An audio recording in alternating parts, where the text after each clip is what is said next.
Hello everyone, I'm here to walk you through how to create a new meeting using link in Google Meet. So the first thing is open up the app.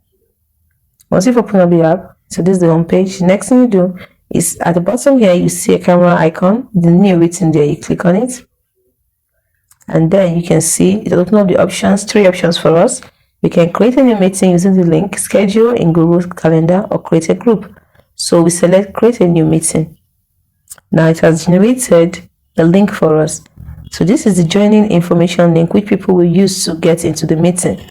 Now you can share using the share icon here. You can join the meeting over here, or you can just copy the link and post it to the person you want to join the meeting. So that's it. Create a new meeting. You can share. When you click on the share, to take you to join the meeting on Google Meet, click this link.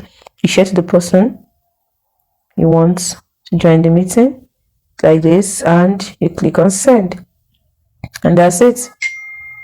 It's sent to the person. Or you can do through Telegram, some internet messaging, Drive, Facebook, Gmail. Then there are all the options. You can use it. You can use them to share the link.